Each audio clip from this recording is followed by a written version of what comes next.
Hello বন্ধুরা, তোমরা সবাই কেমন আছো? আমরা চলে আসলাম মুন্সিগঞ্জ দিঘির পার ঢাকা থেকে আমাদের বাড়িতে। বিগত 5-7 দিন যাবৎ বাড়িতেই আছি, তবে আজকে চলে আসব। আকাশটাও ভালো না, মেঘলা আকাশ, সকাল থেকে বৃষ্টি পড়তেছে। তো বৃষ্টি পড়ার কারণে মনটাও খারাপ।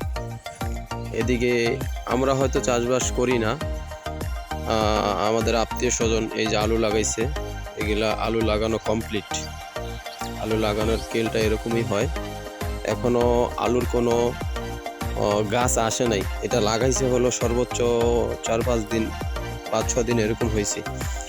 এটা গাছ আসতে আরও মিনিমাম 15 দিন, 10-15 দিন এরকম লাগলে তখন গাছ আসে। এই যে এটার যেরকম হালকা একটা গাছ আসছে, এই যে একটা গাছ আসছে, বোঝা যায়। এরকমই আস্তে আস্তে গাছে পুরো হবে। কিন্তু এখনো বিছন যে আলুটা দিছে ওরকম করে পুষ্ট হয় নাই, যার কারণে গাছটাও বড় হয় নাই। তবে মিনিমাম 10 দিন, 12 দিন, 15 দিন এরকম, এর ভিতরেই আস্তে আস্তে গাছে রূপান্তরিত হয়। ভিতরে যে বিছনটা দেয় ওইটা আস্তে আস্তে গাছ হয়ে যায়। আর গাছ হয়ে গেলে ভিতরে শিকড় টিকড় হয়, আর তখনই গাছটা পরিপূর্ণ হয়। এই যেরকম ছোট ছোট এদিকে হয়েছে দেখা যায়, ছোট ছোট গাছ হয়েছে দেখা যায়। তো এখন এই মুহূর্তে যদি বৃষ্টিটা হয়, বৃষ্টিটা হলে এই মুহূর্তে এই বিছন আলুর জন্য বিশাল আকার একটা সমস্যা হয়ে যাবে। সমস্যা হবে বলতে, তারা এই মুহূর্তে চাষ করেছে মাত্র, আর এখন যদি বিশাল আকারে বৃষ্টি হয় তাহলে এই বিছন আলুটা নষ্ট হয়ে যাবে।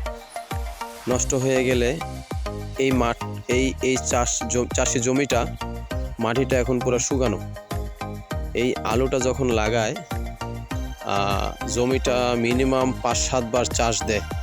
আলুটা একেবারে ঝরঝরা করে, মাটিটা একেবারে ঝরঝরা করে, একেবারে ফিনিশিং করার পরে মাটিটা যখন একেবারে ঝুরঝরা হয়, ঠিক তখনই আলু লাগানোর যে একটা প্রক্রিয়া, তখন মনে করে যে হ্যাঁ এখন আলু লাগানো সম্ভব, তখন আলু লাগায়।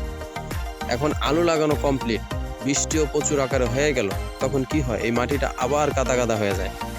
এই মাটিটা শুকানো হয়, আবারও শুকাইলে আবারও জমি চাষ করা হয় ট্রাক্টর দিয়ে।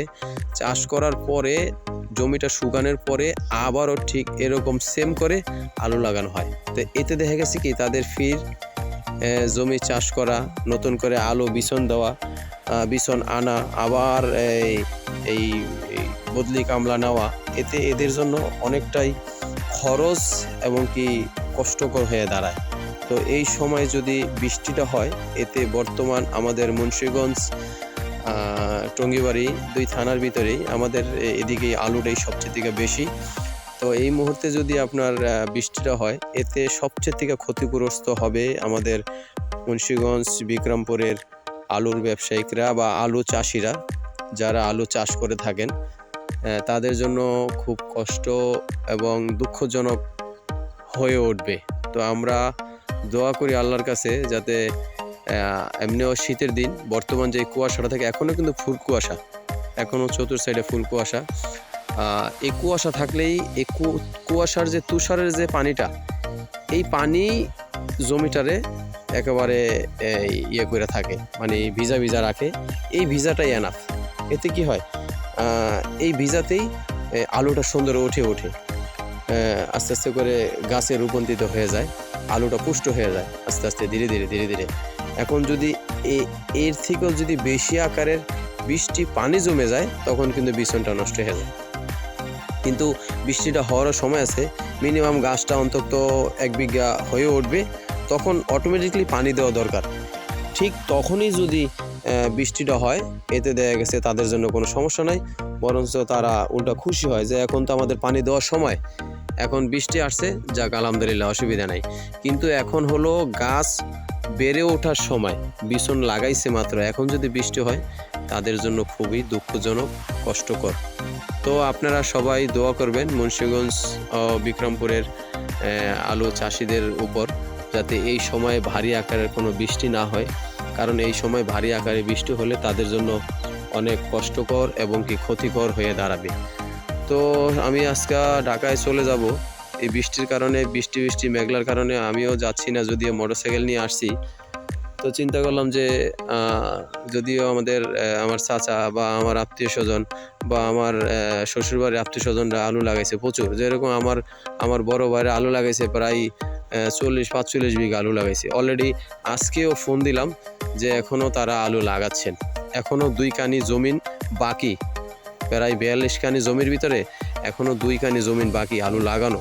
তো ফোন দিলাম যে কী অবস্থা বৃষ্টি, তো বললো যে ভাই বৃষ্টি তো অলরেডি আসতেছে, মনেতে অনেক ভয়, প্রায় 40 বিঘা জমিনের মতো আলু লাগাই ফেলাইছি, এখন যদি বৃষ্টি হয় ভাই প্রায় কয়েক লাখ টাকা ধরা খেয়ে যাব।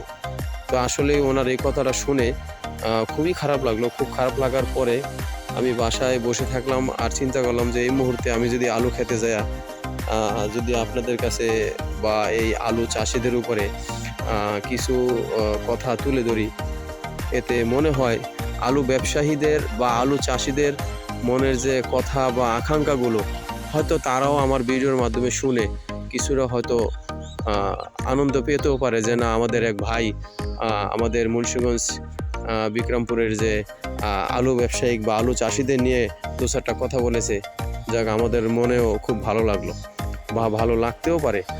ওই হিসাব করেই কিন্তু এই আলুর জমিনে এসে এই আলু ব্যবসায়িকদের নিয়ে একটি ছোট্ট একটা ভিডিও করা। এখনও আলু গাছ কিন্তু ওরকম হয় নাই, একেবারে ছোট, এই হাফ ইঞ্চি পরিমাণ, মাঝে মাঝে দেখা যায় হাফ ইঞ্চি পরিমাণ কেবল হইতেছে মাত্র, গাছ আসতেছে মাত্র, এখনও ওরকম না, ছোট একেবারে। মুন্সিগঞ্জ দিঘিরপাড় থেকে আলু চাষি ভাইদেরকে নিয়ে ছোট্ট একটা এই ভিডিও তৈরি করলাম। যদিও মেঘলা আকাশ, মনটা খুবই খারাপ, তাই ধন্যবাদ বন্ধুরা, আল্লাহ হাফেজ।